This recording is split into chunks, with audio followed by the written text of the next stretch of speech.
ভাই এইটার বাতাস যে পরিমাণ ঠান্ডা, ঠান্ডা না হয়ে তো উপায় নাই, কারণ এইটা হচ্ছে যে মিস্টটাকে আছে, এই যে মিস্টটা কিভাবে হয়, এখানে পানি দেওয়ার পর এই মেশিনটা মিস্ট তৈরি করে, কত সুন্দর। এই মিস্টটাকে তারা কি করে একদম বাতাসের সাথে শরীরে পৌঁছায় দেয়, এতে করে কি হয় বাতাসটা কিন্তু একদম ঠান্ডা ফিল হয়।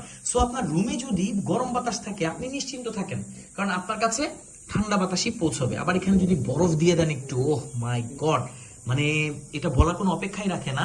জোস একটা ফ্যান, বর্তমানে অনেকে কিনছে, কিন্তু দেখা গেছে অনেকে কপি কিনে অভিজ্ঞতা খারাপ করছে, বাট 100% অরিজিনালটা তো শুধুমাত্র আমাদের কাছে, যেটা হচ্ছে গিয়ার আপ ব্র্যান্ডিং এ আসে।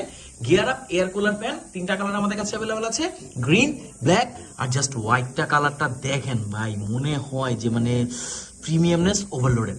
যাই হোক, গিয়ার আপের এই ফ্যানটি আপনি আমাদের কাছে পাচ্ছেন। পাওয়ার ব্যাংক দিয়ে আপনি 24 ঘন্টা ইউজ করতে পারবেন, কোনো কিছু হবে না, কারণ এতে ব্রাশলেস মোটর ইউজ করা হয়েছে। আর